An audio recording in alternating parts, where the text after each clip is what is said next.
So here's a question that's as old as espresso itself. Do you really need to spend a lot of money to get good espresso? And what do you really gain from spending 5, 10 times more on an espresso machine? So in front of me, I have 3 different espresso machines, none of which I would call cheap, but all of which are very, very capable. So on the left, a Breville Dual Boiler. This is a machine that retails for $1,600 US. And this one is special because it's been Flair modded. You can see the blue tape right there. And that just lets me know how much water is making it to the basket, and I can control that live. And that's a very easy modification to make on any Breville Dual Boiler machine. And this makes this machine a lot more capable in terms of the different kinds of flow profiles you can run. On the right, I have a Flair 58, and this is a manual lever machine, and this is a very intuitive machine to use, especially once you get a feel for it. You can control the pressure and consequently the flow very easily. You get this manual feedback, and it's just a joy to use this machine. And in the middle is this Decent Espresso Machine. So this is a DE1 Pro that I just recently purchased for $3,500 US. You know, this is basically the most high-tech machine that any consumer could expect to have in a home machine. So this machine, not only can you do flow profiling live, you can also pre-program flow and pressure profiles and run them very easily and repeatably. So what I want to do today is pull shots in each of these machines. I have very similar baskets in each of these. In the Breville and Decent, I have 18-gram Decent baskets. And in the Flair 58, I have a Flair 58 stock basket. You know, if you look at those baskets, they're very, very similar. So I'll prepare a puck for each of them, pull 3 shots. We'll give them a taste to see, is there any taste quality cup difference in these? And I will try my best to pull the same profile across all 3 machines. And then I'll talk a little bit about why you might choose to buy each of these machines and which one is potentially right for you. I'm gonna prep some pucks and we'll get back and pull some shots and then give them a taste.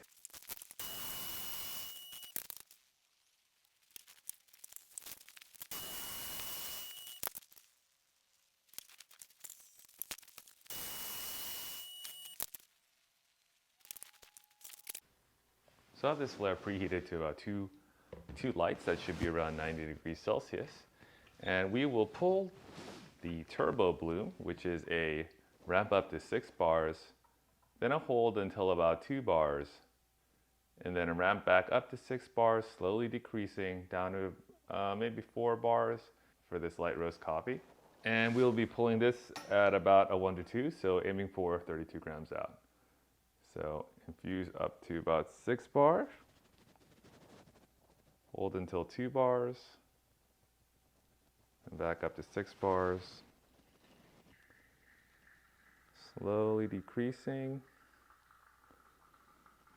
in pressure until we hit 32 grams. So this one was 33.5 grams. And it's pretty close. We'll aim for 34 on the other shots as well. So same deal here with the dual boiler. We'll look for about 6 bars, cut the flow, drop to about 2 bars, and then back up to 6 bars, slowly tapering down. And we'll again aim for, at this point, 34 grams out.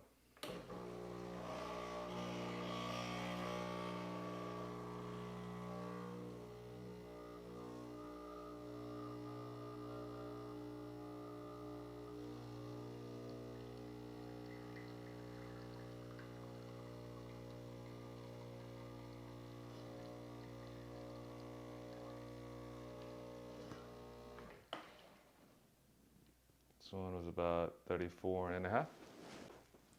So I've selected a turbo bloom profile on this Decent, and I have it set to stop at 34 grams.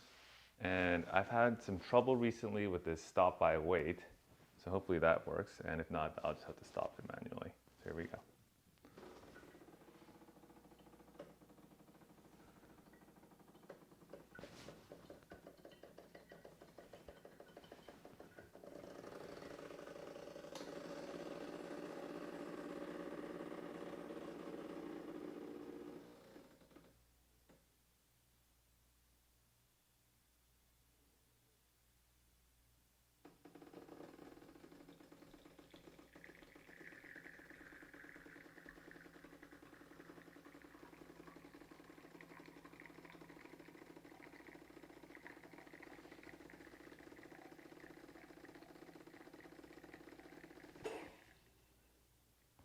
So this one actually went up to 37. Been having a lot of trouble with the stop-by weight on Decent recently. Hopefully I can get that corrected. But that was a decent shot. Okay, I got these 3 shots lined up in front of me. The first one we pulled here was the Flair 58, then the Breville Dual Boiler on the left, and then the Decent in the middle. So why don't we give each one of these a stir and each a taste. So starting with the Flair 58. All right, Breville Dual Boiler and the Decent. I'm not going to say that they taste exactly the same. The yields on each of these were slightly different because things just don't always go how you want. The Flair 58, brighter, thinner, very clean. The Breville, I mean, it tastes very similar, and then the Decent. So the Decent is the warmest. It's a little difficult to say that they taste exactly the same just due to the temperature. But you know, these 3 shots, they're so similar. And the fact is that, you know, we pulled the same profile, we did the same puck prep, and the taste of each of these espressos, I mean, there's just not that much difference between them. They're very similar. In terms of the coffee we're using today, this baseline coffee on the bag, tangerine marmalade, honey oat, raspberry. And in the cup, oh yeah, that's definitely right on. Starts with tangerine, a little raspberry in the finish, very much a honey. I can see the oat as well, but the sweetness is a little thicker than a sugar, white sugar. It's not caramelized like a brown sugar. Kind of floral, definitely has that kind of honey vibe going. So yeah, these coffees, all delicious. This is this nice, natural, very fruity, not sour, not bitter. I think these were pulled really well. And I don't think anyone should be surprised that if you make the same coffee in the same way, it should taste the same regardless of how much you paid for the espresso machine. So why don't we follow up with some conclusions about when you should buy each of these machines and why it might matter. So we pulled 3 shots today, first with the Flair 58, then the Breville Dual Boiler, finally the Decent. And in the taste test, well, the espressos basically tasted the same. That again is not unexpected because each of these machines is capable of flow profiling and pressure profiling in the case of the Flair 58. And you know, in a future video, I'll go into the differences between flow profiling like you do in the Breville versus pressure profiling that you might do in the Flair, and what some of the differences are and how you would translate those in your mind. But all 3 of these machines are capable of producing those same exact flow or pressure profiles. Therefore, the coffee is very similar. So when would you choose to buy one or another one of these machines? And why would you ever spend so much money on a Decent if the coffee coming from this $3,500 machine is basically the same as the coffee coming out of this $600 machine? Well, let's start with the Flair. When would you buy the Flair?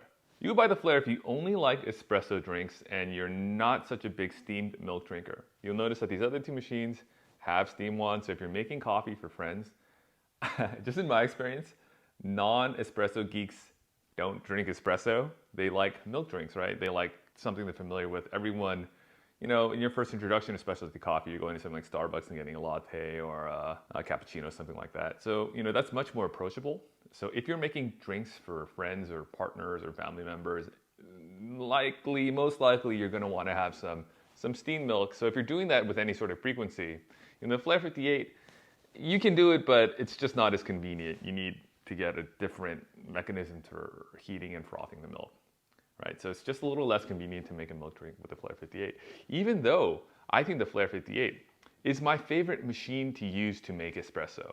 And the reason for that is because you have direct manual control over the espresso and you get direct feedback directly into your arms. There's a lot of directs, but when you're pulling on the espresso, you feel the resistance of the puck with your arm. And if you pulled enough espresso with a manual lever, that is like translated into muscle memory. So you know how hard to pull, you know when the puck is being a little bit more resistive, and when you need to hold versus when you need to pull a little harder versus when you need to back up. And when you don't have your grind dialed in perfectly, the Flair 58 is probably the most forgiving of all 3 of these machines to make good espresso just on a whim, just, you know, without any sort of, you know, dialing in. This one is the one that is going to be the most forgiving and, in my opinion, the most fun to use. And it's going to, on average, get you better espresso if you use it as much as you use these other 2 machines. The Breville Dual Boiler is just dead easy. You don't have to flow profile. You can do, it has pre-programmed pre-infusion, so you can do kind of, you know, a gentle pre-wetting of the puck and get a nice extraction without any effort at all. The steam on this is amazing, so making drinks on this is great. And it's much cheaper than the Decent. It's less than half the price, so you can get the same quality of coffee as you could in the Decent with the Breville, and it's just way cheaper. So the issue with flow profiling on the Breville is that you're in control. You have to turn this little knob here. Can you see this knob here with the blue tape on it? And if you miss the mark, like you saw me kind of not hit that 6 bar perfectly, then your flow profile is not exactly what you were expecting. But the thing with the Breville is that if you get enough practice with it, you can also be reactive with the Breville as you would with the Flair 58. It's just not quite as intuitive. You're watching the gauge, you're watching the bottomless basket with a mirror. There's no muscle memory. It's kind of a different level of expertise that you have to gain, and it's just not quite as intuitive to save a poorly dialed in shot as it is on the Flair 58. Okay, so the Decent, why would you ever buy a Decent? I think the main reason to buy a Decent is, well, one, for repeatability of these really weird pressure profiles, right? Like, you can make great espresso with a flat 9 bar shot. Brian Kwan the other day made me an amazing espresso on a La Marzocco Linea Mini, and that's just a flat 9 bar shot. It was really, really good. And you don't really need to have these crazy pressure profiles to make good coffee. But it does give you a little bit more flexibility in doing those things, right? You can do your standard 9 bar shot. You can emulate basically any machine that's ever been made, and you can make shots that have never been made before, like, for example, Scott Rowell's Filter 2.0. And you can do that very repeatably. The other really nice thing about the Decent is the telemetry. So you see that graph there that you get automatically, and you can upload your shot into a website called visualizer.coffee, and you can basically look through all your previous shots and see how they pulled and the pressure and all that. So that's a very nerdy thing, right? I don't think that's necessary at all to make good coffee. In fact, the best coffee, I think, on average, for me, is gonna come from this Flair 58. Just because it's so intuitive to use, and once you gain that muscle memory, you can make outstanding coffee no matter what. The Breville is super, super easy to use. There's no software updates. You don't have expectations from this machine. Or the expectations you do have are super solid, and they're gonna work every single time. The Decent is like, oh my God, it's like, when I first got it, I had to do like software updates and run the betas, and like, I'm trying to get this stop by weight working, and I'm trying to download profiles, and I've spent so much time not making coffee on this Decent that it's honestly, of these 3 machines, it's the least fun way to make coffee. But it does have the most nerdery in it. And if you like data logging, I love data logging. So if you're a nerd like me and you like that, then this is the machine for you if you care about data logging enough to pay $3,500 for it. And that's just what it is. Is this worth the sacrifice for you just to have these pretty graphs? And for me, honestly, it is, because I love graphs, I love data, I love seeing these things happen in real time. But if you just want coffee, if you just want espresso, get the Flair 58.